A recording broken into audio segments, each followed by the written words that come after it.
तो बड़ी खबर, हाईकोर्ट के फैसले के बाद जेजेपी की बैठक शुरू हो गई है। तो जेजेपी कार्यालय में जुटे सभी दिग्गज नेता, क्योंकि जेजेपी के मैनिफेस्टो का यह मुख्य वादा था प्रदेश के बेरोजगार युवाओं के लिए। जब चुनाव के दौरान उन्होंने अपना घोषणा पत्र निकाला था तो उस दौरान उन्होंने कहा था कि प्रदेश में 75% युवाओं को रोजगार दिया जाएगा निजी कंपनियों में। और प्रदेश अध्यक्ष निशान सिंह भी इस बैठक में मौजूद है। कैबिनेट मंत्री देवेंद्र बबली भी मीटिंग में शामिल हैं। प्रधान महासचिव दिग्विजय चौटाला भी मौजूद हैं। तो राज्य मंत्री अनूप धानक भी इस बैठक में शामिल हैं, क्योंकि जिस तरीके से आज हरियाणा सरकार को हाईकोर्ट से एक बड़ा झटका लगा है और डिप्टी सीएम दुष्यंत चौटाला ने साफ कहा है कि हम ये लड़ाई लड़ते रहेंगे। हरियाणवी युवाओं को रोजगार दिलाने के लिए हम सुप्रीम कोर्ट तक भी जाएंगे।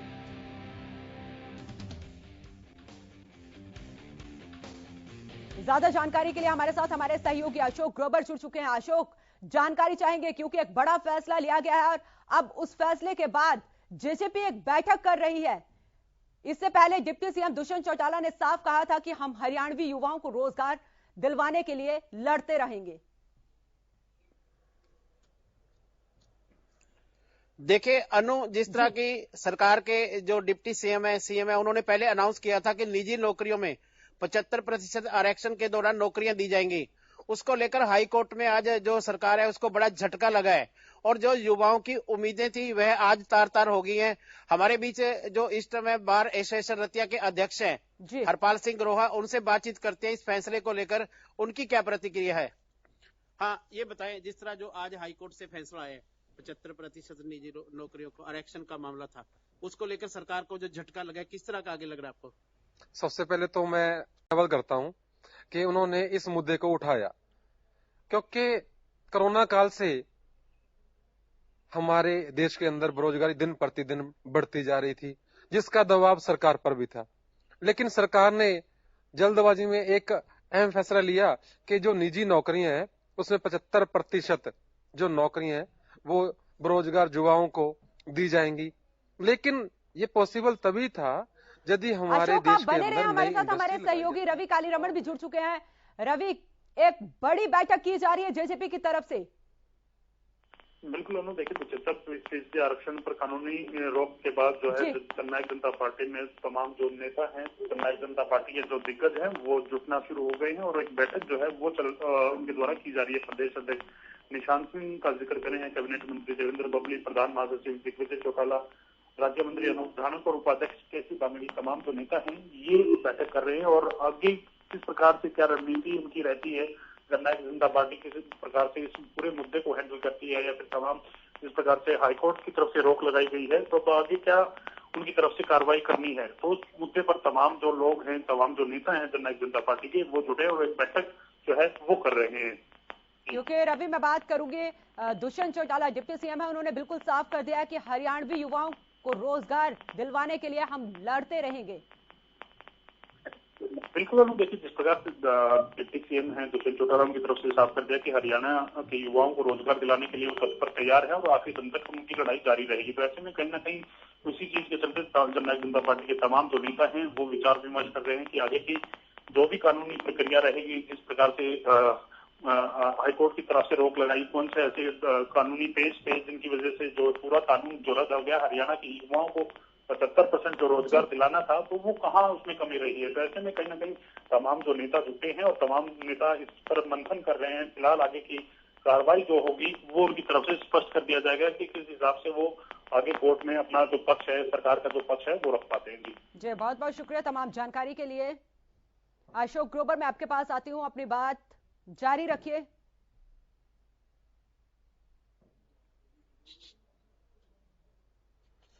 हाँ, मेरे साथ जो बार के अध्यक्ष हैं हरपाल जी, वो मौजूद हैं, उनसे बातचीत। हाँ, ये बताएं क्या लग रहा है अब आपको? सबसे पहले तो मैं धन्यवाद करता हूं हरियाणा न्यूज का कि उन्होंने इस अहम मुद्दे को बड़ी दिलेरी से उठाया है कि आज निजी नौकरियों में जो 75% हरियाणा गवर्नमेंट ने देने का, युवाओं को देने का प्रॉमिस किया था, वादा किया था, उसमें विफल रही। क्योंकि 75% रोजगार देने के लिए नई इंडस्ट्री पैदा करनी थी, जो कि स्थापित करने में हरियाणा गवर्नमेंट विफल रही, जिसके कारण ना तो जो बेरोजगार युवा थे उनको नौकरियां मिल पाई और ना ही नई इंडस्ट्री पैदा कर पाई, जिसके कारण हाई कोर्ट में मुद्दा भी चला। लेकिन अपना पक्ष जो सरकार है हरियाणा गवर्नमेंट वो प्रॉपर तरीके से नहीं रख पाई और ना ही युवाओं को 75 रिजर्वेशन का कोई फायदा दिला पाई। अभी जो डिप्टी सीएम ने बयान दिया है कि वो यह लड़ाई जारी रखेंगे, आगे कोर्ट में पक्ष मजबूत करेंगे, फिर भी उसके बाद अगर जाना पड़ा तो वो सुप्रीम कोर्ट में भी जाएंगे और युवाओं को नौकरियां हर हाल में दिलाएंगे। नौकरियां तब दिलाई जाती हैं जब कोई नई अवसर पैदा किए जाए, नई नौकरी पैदा की जाए, नई इंडस्ट्री लगाई जाए। लेकिन जब इंडस्ट्री ही नहीं लग पाएगी तो सुप्रीम कोर्ट भी जाएंगे तो उसका फायदा नहीं मिल पाएगा, क्योंकि इंडस्ट्री लगाना बहुत जरूरी है। चाहे वो फॉरेन से लेके आए, चाहे हरियाणा हिंदुस्तान के अंदर नई इंडस्ट्री पैदा करें, लेकिन जब तक नई इंडस्ट्री पैदा नहीं हो पाएगी तो हमारा कोर्ट के अंदर या सुप्रीम कोर्ट के अंदर जाना भी गलत होगा, क्योंकि वहां भी यही सवाल पूछे जाएंगे जो करना अब पूछे गए थे, जिसके कारण जो हरियाणा गवर्नमेंट है वो विफल रही है। हाँ, आप बताएं, आप एक युवा हैं जी सर, जो सरकार का आज का फैसला जो है कोर्ट से हाई कोर्ट की तरफ से झटका लगा नौकरी को लेकर, किस तरह की उम्मीदें थी आपको? हमें बहुत उम्मीदें थी कि हरियाणा में 75% और कोटा लागू हुआ है, जिससे कि जो हरियाणा के युवाओं को नौकरियां मिलेंगी, जो कि वो पूरा नहीं हो पाया है, वो कोर्ट ने भी खारिज कर दिया है। इसलिए जो पहले कोरोना काल में ही बहुत बीमारी चल रही थी और लोग बेरोजगार हो रहे थे, हमें उम्मीद थी कि इस कारण हमें नौकरी मिल जाएगी। भविष्य कैसे लग रहा है? खतरे में है सर। कैसे? कुछ नहीं है, नौकरी नहीं मिल रही, सब कोई नशा कर रहा है, कोई चोरी कर रहा है, नौकरी नहीं मिलेगी, नशा चोरी करेंगे और क्या करेंगे सर। हाँ, कैसे लग रहा है जिस तरह आज कोर्ट से झटका मिला हाई कोर्ट से सरकार को? बहुत बुरा मैसेज है। जैसे जजपा पार्टी है, ये जब प्रदेश में अपना एजेंडा लेके आई थी तो इन्होंने कहा था कि 75% बेरोजगारों को हम जो रोजगार देंगे। युवाओं का भविष्य कैसे लग रहा है अब? नहीं, खतरे में है। कैसे युवाओं को कोई रोजगार मिल पाएगा? आज सरकार ने कुछ टैक्स पॉलिसियां ऐसी बना दी है, नई इंडस्ट्री लग नहीं रही, पुरानी है जो अपना काम बंद करके जरने जा रही है। टैक्स पॉलिसी के ऊपर कुछ चेंज करने की जरूरत है। और युवाओं बेचारे क्या हैं, पढ़ के डिग्रियां हाथ में लिए फिरे हैं, कोई बेनिफिट नहीं मिल रहा। अनु, आपने अभी सुना कि जो यहाँ के लोगों की राय है, उनका कहना है कि युवा डिग्रियां लेकर घूम रहे हैं मगर रोजगार नहीं मिल रहा। ऐसे में उनका कहना है कि अब जो युवा नशों की तरफ आकर्षित हो रहे हैं, आने वाले समय में सरकार को इसको लेकर अपनी प्लानिंग के साथ मुद्दा उठाना चाहिए, चाहे वो हाई कोर्ट का हो चाहे सुप्रीम कोर्ट का हो। जी चलिए अशोक जी, बहुत बहुत शुक्रिया आपका हमारे साथ जुड़ने के लिए।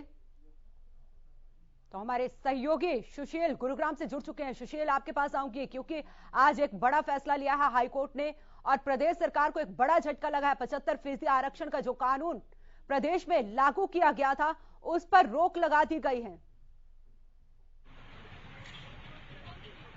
और निश्चित तौर पर जब एक घोषणा हुआ था उसके बाद भी जो बड़े उद्योगपति थे वो काफी परेशान थे, क्योंकि गुरुग्राम की इंडस्ट्री में जो लोग वर्क करते हैं या कहीं भी इंडस्ट्री में करते हैं अमूमन बाहर के लोग होते हैं और जो क्राइटेरिया था उससे कहीं ना कहीं निराशा लगी थी। यही वजह था कि जो इंडस्ट्रियलिस्ट थे वो या तो प्लान की बात कर रहे थे या फिर हाई कोर्ट का उन्होंने शरण लिया था। आज हाई कोर्ट ने इसमें सुनवाई की और सुनवाई के बाद रोक लगाई है, तो निश्चित तौर पे जो इंडस्ट्रियल एसोसिएशन है वो भी खुश है और सबसे ज्यादा खुशी इस कोर्ट के फैसले से जो युवा हैं, देश के युवा हैं जो नौकरी के लिए आते हैं, दिल्ली एनसीआर का रुख करते हैं, उनके चेहरे पर खुशी है। एक दो लोग, मैं रोड पे ही हूँ, एमपी रोड है और एक दो लोगों को हमने रोका है, युवा है, इनसे बात करेंगे, जानेंगे। सर, सबसे पहले तो आपसे जानेंगे कि इस फैसले को किस रूप में आप देख रहे हैं? ये बहुत ही एक प्रसन्नता की बात है कि हमारे देश के युवाओं को, वो किसी भी राज्य, किसी प्रांत से हो, कहीं से भी हो, उसके लिए यह कोर्ट ने एक बहुत अच्छा फैसला लिया है, क्योंकि ये एक तरह से 70% की बात की थी, उसमें कहीं ना कहीं भारतीय जनता पार्टी अपने क्षेत्रीय वोटों के लिए यह एक राजनीति थी, परंतु हाई कोर्ट ने निष्पक्ष रूप से ये आज जो फैसला सुनाया है उसमें हम हाई कोर्ट का धन्यवाद करते हैं। सर आपसे ये जानते हैं कि आप लोग युवा, हम लोग युवा हैं, बाहर से यहाँ आते हैं नौकरी के लिए, और इस तरह का फैसला लागू करने से जो क्षेत्रीय लोग थे उनको तो नौकरी मिल रही थी, लेकिन आप लोग, हम लोग कहीं न कहीं वंचित हो रहे थे। हाँ बिल्कुल, ये सही बात है। सरकार ने ये अपना निजी फैसला एक निजी सोच के कारण, ये भारतीय जनता पार्टी की एक निजी सोच थी, उन्होंने इसीलिए इस 75% को, मैंने पहले भी कहा आपसे, तो इस चीज को सुप्रीम कोर्ट ने निष्पक्ष तरीके से आज ये युवाओं के हित के लिए या देश के युवाओं के हित के लिए ये आज बहुत महत्वपूर्ण फैसला लिया है। बिल्कुल अनुदेश की हित के लिए, युवाओं के हित के लिए राजनीतिक स्टंट था जिससे कोर्ट ने रोक लगाई है। और भी कुछ लोग हैं, पूनम जी किस रूप में देखती हैं, आप भी बाहर से आए हो यहाँ नौकरी करने के लिए, और जब यह फैसला आपके पास आया कि अब यहाँ के लोगों को ही नौकरी मिलेगी और उसमें आरक्षण की बात, तो किस रूप में देखते हो आप कोर्ट ने जब रोक लगाई है? ये बहुत अच्छा फैसला है हाई कोर्ट का। मुझे लगता है हाई कोर्ट ने पूरी तरह से निष्पक्ष अपना जो निर्णय दिया है पूरी तरह से, क्योंकि ये किसी भी युवा जो अपने टैलेंट पर नौकरी हासिल करते हैं देश की कई हिस्सों में, उनके लिए एक बहुत खुशी की बात है, क्योंकि उनके अधिकारों का हनन नहीं होगा। तो मुझे लगता है अच्छा फैसला है। बिल्कुल, यह देश है और यह देश अधिकार, संविधान हमारा अधिकार देता है। सुशील, मैं बात करूंगी, अगर दिल्ली एनसीआर की बात करें, तीन जिले जो हैं वो एनसीआर से जुड़ते हैं, दिल्ली से जुड़ते हैं, सोनीपत हो गया, गुरुग्राम हो गया, फरीदाबाद हो गया, और यहाँ पर 80 से ज्यादा 80% से ज्यादा लोग जो हैं वो प्रवासी हैं। प्रवासी लोग यहाँ पर काम करते हैं, और ऐसे में ये फैसला, इस कानून का लगातार विरोध भी किया जा रहा था, लेकिन आज हाईकोर्ट की तरफ से एक बड़ा फैसला लिया गया है और रोक लगा दी गई है। तो ऐसे में जो प्रवासी लोग हैं उनके लिए राहत की सांस उन्होंने जरूर ली होगी यहाँ पर। बिल्कुल अनु, देखिए आपने 3 जिले का जिक्र किया, मैं चाहूंगा कि 4 जिले या 5 जिले ऐसे हैं जो कहीं ना कहीं सीधे तौर पर प्रभावित हैं, जो दिल्ली से सटे हुए सीमा है और जो इंडस्ट्रियल हब के रूप में माने जाते हैं, जिसमें गुरुग्राम का जिक्र आता है, मानेसर है जो दिल्ली से सटा हुआ है, बहादुरगढ़ जो झज्जर का इलाका है, बहादुरगढ़ है वो भी एक इंडस्ट्रियल हब है, दूसरी तरफ सोनीपत हुआ, पानीपत हुआ, वो जो इलाके हैं, ये सारे जो इलाके हैं ये कहीं ना कहीं इंडस्ट्रियल हब है, और इन इलाकों में सबसे ज्यादा प्रवासी आते हैं जो नौकरी की तलाश में आते हैं और नौकरी करते हैं। और अमूमन जब सरकार ने इस फैसला लिया था जब यहाँ के युवाओं को 75% निजी कंपनियों में भी आरक्षण दिया जाएगा, तो उसके बाद न केवल प्रवासी ही परेशान थे, न केवल वैसे लोग थे जो यहाँ के निवासी नहीं है और बाहर, चाहे वो महाराष्ट्र के हो, पंजाब के हो या फिर हिमाचल या बिहार, यूपी कहीं बाहर के हो, प्रवासी हो, केवल वही परेशान नहीं थे, बल्कि इससे वो इंडस्ट्रियलिस्ट भी काफी परेशान थे जिन्होंने यहाँ इंडस्ट्री लगाई है, जिनका इंडस्ट्री यहाँ सुचारू रूप से चल रहा है, और कहीं ना कहीं यूनियनबाजी के शिकार हुए हैं। देखिए अनु, यूनियनबाजी का इसलिए शब्द का इस्तेमाल मैं यहाँ कर रहा हूँ क्योंकि हमने गुरुग्राम में देखा है, हमने हरियाणा के कई इलाकों में देखा है जहाँ किस तरह से यूनियनबाजी होती है और वहाँ कंपनी का काम ठप हो जाता है। और शायद ये सबसे बड़ा फैक्टर है कि जिस वजह से जो कंपनियां होती हैं वो बाहर के वर्करों पर डिपेंड होती हैं और उनको नौकरी देने की बात करती है। हालांकि इसको दरकिनार करते हुए कंपनी जो संचालक हैं, यूनियन है, उनको दरकिनार करते हुए सरकार ने यह फैसला लागू किया था, और जिसके खिलाफ ये जो इंडस्ट्रियल एसोसिएशन है उन लोगों ने कोर्ट का रुख किया था, और आज कोर्ट में वो लगातार विरोध कर रहे थे इसका। लगातार जो हरियाणा इंडस्ट्रियल एसोसिएशन थी वो लगातार कह रहे थे कि इससे जो निजी कंपनियां वो पलायन करेंगी, जो योग्य लोग हैं उन्हें नौकरी नहीं मिल पाएगी, तो लगातार इसका विरोध भी किया जा रहा था। बिल्कुल बिल्कुल, देखिए मुझे याद है कि जब यह घोषणा की गई थी, और घोषणा 2020 में जब इसकी पूरी रूपरेखा तैयार की गई थी प्रदेश सरकार के द्वारा, हरियाणा सरकार के द्वारा, और उस दौरान जब राज्यपाल से मुहर भी लगाई गई थी, इसलिए जब कानून बन गया था उसके बाद भी लगातार विरोध जारी था। और कंपनी अमूमन इंडस्ट्रियल एसोसिएशन के लोग हैं, ये लोग मुखर होकर तो विरोध नहीं कर रहे थे, लेकिन सरकार को इन्होंने पत्र भी लिखा था और कहा था कि कंपनी में नौकरी योग्य को होना चाहिए, आरक्षण के आधार पर नहीं। और निजी कंपनियों में आरक्षण का कोई मायना नहीं बनता, क्योंकि वहाँ क्वालिटी बेस्ड वर्क होता है और क्वालिटी के आधार पर ही कंपनियां अपने आप को स्थापित करती है। तो ऐसे में वहाँ आरक्षण की कोई बात नहीं होनी चाहिए, लेकिन इस वक्त न सरकार ने इनकी बात सुनी और न ही कोई मंत्रालय ने, जिसके बाद इन्होंने कोर्ट का रुख किया और आज कोर्ट ने यह निर्णय दिया है। जी चलिए, बहुत बहुत शुक्रिया सुशील।